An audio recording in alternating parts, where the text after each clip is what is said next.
It's time for another episode of Fix Those Runner Hips.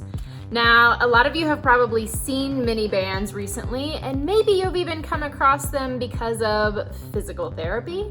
That's where the majority of us come into them first, because we are in the process of rehab. But they are fantastic for my favorite word, prehab. That's right. So I'm going to show you a number of hip strengthening exercises that you can use the bands for, which are going to keep you from getting injured so that you don't need to go to the physical therapist. If you want more videos like this, make sure you're hitting like below. And yes, while many of us end up with these bands from a doctor, I'm going to link to a set below, and I like the set because you're going to get all different strengths. So like, this blue one is way more intense, and just like with building strength with dumbbells, you have to keep changing your resistance. Different moves are going to require less, other moves are going to require more.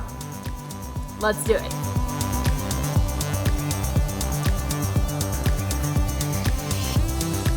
First up, we want to work on our squat. This is actually one of the moves that a lot of people do wrong anyways, and I'm not getting into like perfect squat form, but what you can see here is with the band just above your knees, you're going to push your knees out and do your squat.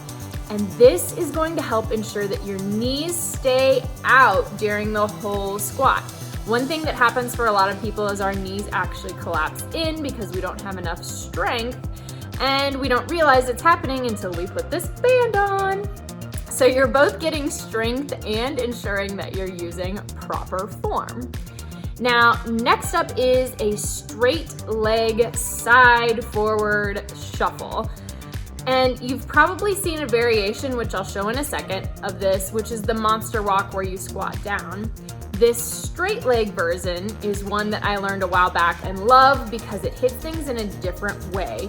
So with it around your ankles, you're gonna take 10 steps to the right, 10 steps forward, 10 steps backwards, and then you got it, 10 steps to the left. Now, in the standard version, you are squatting down and doing what's called the monster walk side to side.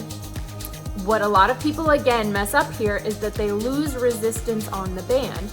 So in doing these walks, you want to maintain resistance the entire time. That's really key to make sure you're fully activating all the muscles. One other great hip move that I love with the band is you place the band under one foot and then over the top of the other foot and raising the knee up 90 degrees in front of you and then out to the side.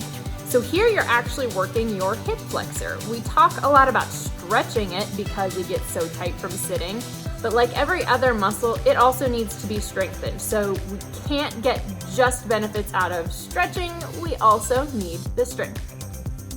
Finally is really, you can do so many options with this. So I just showed a couple variations of squatting with a leg lift, or leg lifting out behind you, or leg lifting in front of you. So that way you're hitting, say, your inner thigh, which we don't get a lot of during our runs. Obviously you're hitting those glutes and those hips from different directions. All right, friends, that was today's issue of Get Stronger, Stay Injury Free, Run Happy. I'm Amanda from Run to the Finish. If you have more questions, please make sure you leave a comment below. Tell me what kind of videos you want to see, or join the newsletter, or find me on Instagram, and definitely hit subscribe.